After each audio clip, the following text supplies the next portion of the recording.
Aujourd'hui, je suis plus âgée que hier. Et ainsi de suite. Et puis c'est surtout les autres qui me disent souvent que je suis âgée, qui me rappellent que je suis âgée. Mais quand est-ce que je constate que je suis âgée, alors là, on en parlera plus loin.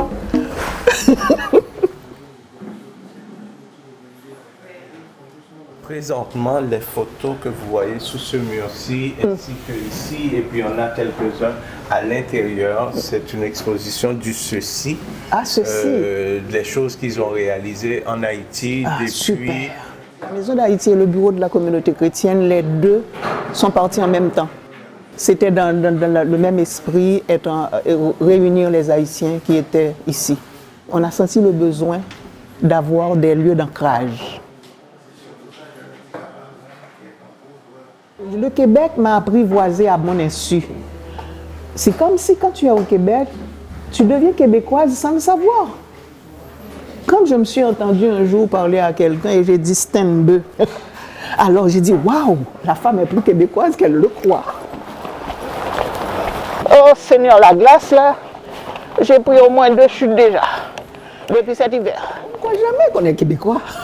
On pense qu'on est haïtien d'ailleurs. On nous a tellement rappelé après tout ce temps que je passe ici. La première question qu'on me pose, je viens d'où? Depuis quand je suis arrivé ici? Alors que je suis peut-être plus ici plus longtemps que la personne qui me pose la question. Écoute, toi là, en Haïti, s'il y a une chose sur laquelle les parents sont prêts à donner leur vie, c'est l'éducation. Étudier, ça là, personne ne peut vous l'enlever de la tête et vous pouvez aller où vous voulez avec les études.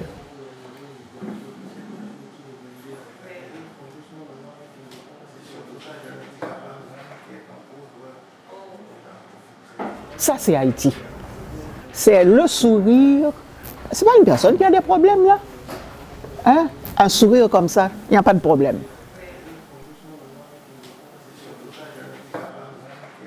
J'ai enseigné que 5 ans en Haïti et plus de 25 au Québec. J'avais la sensation qu'il me manque quelque chose qui était Haïti, à qui je n'ai pas pu donner ce que je voulais. J'ai attendu tout ce temps-là pour pouvoir enfin retrouver ce que je savais qui était Haïti, et je n'ai pas retrouvé Haïti. Je me suis trouvé étranger dans mon propre pays. Et j'ai eu une sensation bizarre de dire, c'est quoi un immigrant? Un immigrant, c'est quelqu'un qui passe son temps à courir après quelque chose qui n'existe plus que dans sa tête. Toujours est-il, j'ai repris mon pèlerin, mon bâton de combat pour pouvoir commencer enfin à redonner à ce pays ce que je n'ai pas pu. Donc, je vais dans l'enseignement à nouveau. Et je vais encore enseigner à des profs, cette fois-ci, préparer des maîtres pour l'éducation. Donc, je vais être un agent multiplicateur. Tu comprends bien? J'ai dit, je n'ai pas pu faire pendant 25 ans. Je vais au moins, à chaque personne que je forme, il forme au moins 30 autres. Parce que ce sont des maîtres. Et puis, je vais faire ça pendant... Je suis rentré en 96. Et le 19 décembre 2000, on va me stopper. J'ouvre la barrière le 19 décembre, 4 personnes devant la porte. On m'a fait monter en haut chez nous et puis on a gardé mon mari en bas. Et on m'a demandé 10 000 $. J'ai dit, où veux-tu que je trouve 10 000 $, mon vieux? J'ai pas cet argent-là. J'avais pour tout argent 100 $ haïtiens. J'ai dit, voici le tout argent que j'ai. Et j'aurais pu avoir beaucoup moins. Aujourd'hui, je suis riche d'avoir 100 $. Je te donne... Il dit, alors déjà mourir. Donc c'est un mot créole qui dit, je suis déjà mort. J'ai entendu mon mari pousser un cri de colère. Je ne sais pas ce qui s'est passé dans sa tête. Et celui qui était avec moi, je l'ai entendu dévaler l'escalier et j'ai entendu tirer. Et quand je suis descendu, mon mari était dans son sang.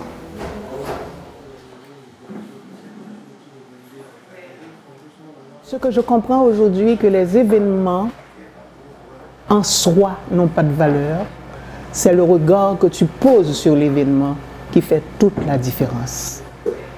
La plus grande violence de ce pays, C'est l'écart qui sépare ceux qui en ont et ceux qui n'en ont pas. Et ceux qui ont posé le geste nous en voulaient d'en avoir plus qu'eux.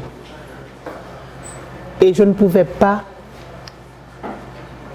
non plus cultiver la haine, parce que c'est un poison violent qui démolit le pot qui le contient. L'Artibonite, c'est une rivière. Le Saint-Laurent, c'est une rivière. Le Nil, c'est une rivière. Le Congo, mais s'ils se rencontraient, ils se battraient parce qu'ils pensent qu'ils sont différents. En arrivant à la mer, à l'embouchure, où est le Nil? Où est le Congo? Où est l'Artibonite?